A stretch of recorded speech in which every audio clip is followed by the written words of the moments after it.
তো একজন তরুণী এলেন আমার কাছে, তখন জার্মানিতে ছিলাম। তো প্রোগ্রামের পর তিনি এসে বললেন, উস্তাদ, আমরা কেন নারী নেতৃত্ব নিয়ে কথা বলি না?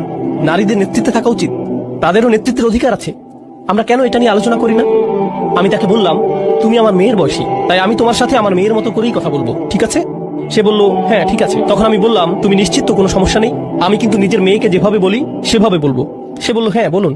তো আমি বললাম, আচ্ছা, আমি পুরো পৃথিবীতে এমন মহিলাদের চিনি যারা নিজেরা নেতৃত্বে আছেন। আমি $multi-million কোম্পানি চালাই, এমন মহিলাদেরও চিনি। 10,000 কর্মচারী আছে, এমন মহিলাকেও চিনি। এমন মহিলাকেও চিনি যিনি বিশ্বজুড়ে শত হাজার মানুষের খাবারের ব্যবস্থা করেন, হাসপাতাল চালান, এমন মহিলা চিনি। সরকারে আছেন, এমন মহিলাদেরও চিনি। বিশ্বে এমন এমন মহিলাদের আমি চিনি। আর জানো তাদের সবার মধ্যে কমন বিষয় ঠিকই, তারা কখনোই নেতৃত্ব নিয়ে কথা বলেন না, শুধু কাজ করে যান। তো এখন এই উপদেশ সমস্ত পুরুষ মহিলাদের প্রতি, আপনি কিছু বলতে চান নাকি কিছু করতে চান? যত বেশি বলেন আপনাদের জন্য নেতৃত্ব কত গুরুত্বপূর্ণ সেটা নিয়ে যদি শুধু কথা বলে যেতে থাকেন, তবে 10 বছর পরও এটা নিয়ে কথাই বলতে থাকবেন, যতক্ষণ না পর্যন্ত আপনি খুঁজে বের করে নিচ্ছেন যে কিসের নেতৃত্ব দিতে চান। অন্য কেউ এসে দরজা মেলে ধরবে আর আপনি হেঁটে চলে যাবেন, এমনটা ভাবলে হবে না। আপনার সামনে যদি পাহাড় থাকে, কোনো রাস্তা না থাকে, বেয়ে ওঠা শিখে নিন। এটাই হচ্ছে নেতৃত্ব, বাধা অতিক্রম করা। আপনার সামনে দেয়াল আছে কি নাই পাত্তা দেবেন না, হয় মাটি খুঁড়ুন নইলে বেয়ে উঠুন, এভাবেই এগুতে থাকেন। এই মানসিকতা যে কেউই সাহায্য করতে আসবে না, আপনার মধ্যেই সক্ষমতা আছে, আপনার মাঝেই আছে।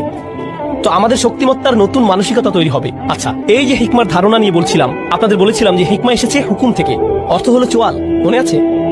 মানে কারো হিকমা আছে মানে তার প্রবল ইচ্ছা শক্তি আছে, তার ইচ্ছে শক্তিশালী, কোনো বিষয়ে সিদ্ধান্ত নিয়ে ফেললে সেটাই চূড়ান্ত। এখন কিভাবে হিকমার স্বল্পতা আমাদের ক্ষতি করছে, হারিয়ে দিয়েছে কিভাবে, সেটার একটা উদাহরণ দিই। তা হলো মানুষ নিজের উদ্দেশ্যকে বারবার সন্দেহ করে। উস্তাদ, আমি নামাজ পড়ি, কিন্তু আসলে আল্লাহর জন্য নামাজ পড়ি কিনা সন্দেহ হচ্ছে। কেন এত সন্দেহ? জানি না আসলে। এই যে আমাদের নিয়তে সমস্যা হতে পারে। আপনাদের নিয়ত এত দুর্বল কেন? আপনাদের নিয়তে কি সমস্যা? এখানে কেন এসেছেন? আসলে আমি তো কিছু শিখতে এসেছি, কিন্তু এখানে এসে আনন্দও পেয়েছি, হেসেছি। এখন আমি কি এখানে কৌতুক উপভোগ করতে এসেছি নাকি আল্লাহর জন্য এসেছি? আমি কি আল্লাহর জন্য হেসেছিলাম নাকি হাসির কৌতুক করেছিলেন? শুধুমাত্র এজন্যই মজা পেয়ে হেসেছি, তাই জানি না নিয়ত নষ্ট হলো নাকি।